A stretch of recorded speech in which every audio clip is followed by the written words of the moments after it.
Siyempre, napupulaan na yung mga pagbabiyahe-biyahe. Ay, totoo naman. Ilang araw din na naman nga eh. Kasi. Oo. So, akala ko tapos na, no? Nagkasagutan na naman nakalipas sa araw.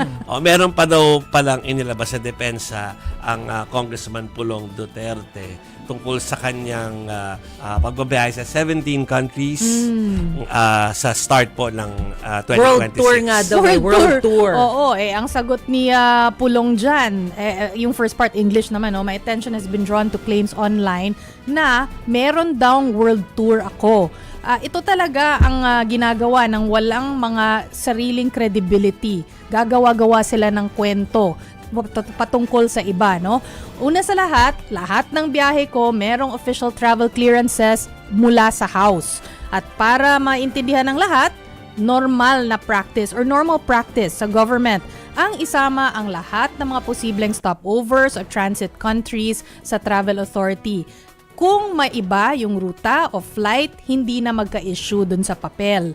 Ito ang ginagawa ko dati pa kapag dumimibisita ko sa aking tatay sa Netherlands. Standard procedure lang. Hindi ito luho, hindi gimmick, compliance lang ito. Pero syempre, mas gusto ng mga kritiko yung drama kaysa sa facts. Alam nyo, mga Dabawenyo, kung paano ako magtrabaho. Quiet, malinaw, at walang maraming kuro-kuro, walang maraming kwento. Hindi ako mahilig sa theatrics. While yung iba dyan, laging naghahanap ng relevance. Nagtatrabaho ako. Walang world tour, trabaho lang, obligasyon sa pamilya, at patuloy na serbisyo para sa inyo. Hindi ako madistract sa anumang political noise nila. Para sa totoo lang, huwag kayong magpaloko sa mga kalaban natin, mga Dabawenyo. Corny sila kasi hindi nila kaya ang ilang kasi hindi nila kaya ang flood control at yung DSWD corruption. Tayo pa ang niloloko nila.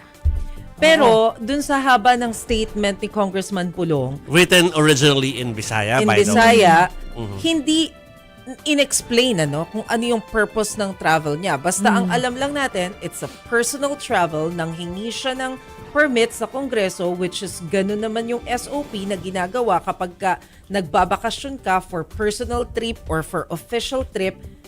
Pero hindi niya inexplain bakit doon sa 17 bansa.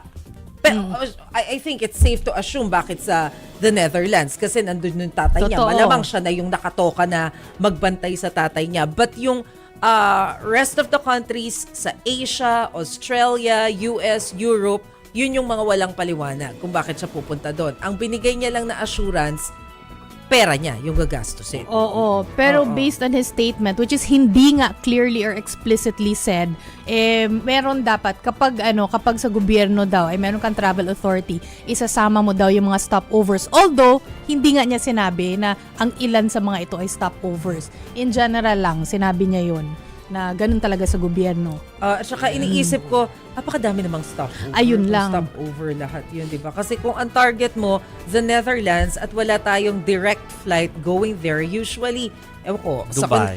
ang connecting flight, Middle Dubai, East, Qatar. Dubai or Doha. Yeah, di ba? Qatar. Tapos didiretso ka na sa Europe. Usually ganun eh. So, malamang meron siyang iba talagang gagawin pa dun sa mga ibang mga countries. Otherwise, apakadami naman yung kung stopover. Well, based dun sa mga pahayag naman ni Ronald Llamas kagabi sa atin, Yes. I mean, it's really about tapping the OFW Filipinos, or Filipino crowd po sa iba't ibang mga lugar kung saan nakalista doon sa permisong hiningi niya, no?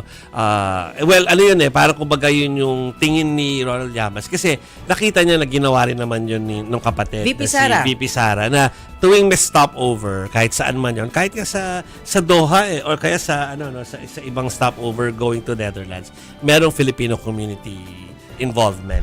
At hindi nakakagulat kung ganun nga, gaya ng sinasabi ni Tito Ronald na OFW yung target nila dun. Kasi sabi nga natin, as early as now, marami na rin talaga yung nagpe-prepare para sa eleksyon. Hindi ko sinasabing para sa eleksyon to.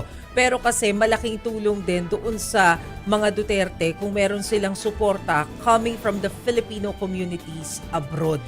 So, posibleng kung ganun kadami yung stopover papunta na sa Netherlands or kung saan mang country, sa Europe o Amerika yan. Pero ganito karami, pwedeng hindi talaga stopover sa flight. Intentional stopover. Posible din yon. Anyway, Oo. nabigay na po namin ang naging in full, ang naging pahayag po ni Congressman Pulong Duterte para po patas. Translate pa natin para mas maintindihan po ng mga hindi po nagsasalita nung dialect na yon. So yun po yung aming inayag sa inyo. Pero ako, bottom line sa akin dito, may trabaho tayong lahat eh. So, well, kung pinayagan, ano magagawa natin, ano? Pero ako kasi, kung talagang, para papaano, nag-commit ako sa show na to, tapos mawawala ako ng 2 buwan. Paano? Diba? Parang, merong napapabayaan. Kahit sabihin mo siguro na may magsasub sa akin dito habang wala ako, may epekto pa rin yun. And if Yeah. ever man, mukhang kailangan mo magbigay ng valid reason talaga. I think so. Oo, mag-explain. Lalo na kapag public servant ka. Lalo. Hindi, Kasi nagkatiwalaan ka. Kasi kung si Senator Bato nga na alam natin ang reason why it's not being seen, ay hinahanap pa rin natin. At Hoy! kinakalampag natin Oo. kung paano yung trabaho niya sa Senate. So lahat lang, patas lang, kakalampagin natin lang. Sabi ng DILG, alam daw nila kung nasan si Oo nga Senator daw. Bato. Oo nga. Parang na-locate daw sa 6 na lugar, di ba, si Senator Bato. So, identified naman daw at tinutulungan daw ng mga kaibigan para magtago. Sumasakay daw sa iba't ibang mga vehicles, ang sabi ng DILG. Yep. Well, tingnan natin kung kailan uli natin ma-interview dito si Senator Bato. Suki natin yan. Ay, suki Yes. yan. Never humihindi yan. O, pero ngayon, hindi na Ngayon, sumasagot sa tawag. Hindi na natin nakakagilap. Oo. Anyway, so yan po ha. Basta ang puto lang dito, syempre hanapin natin, ibinoto sila para magsilbi So talagang kailangan yung tignan kung ginagawa nila yung trabaho iniatang sa kanila. Ha, Actually, mga kapatid? you owe it to the people who trust you. Yes.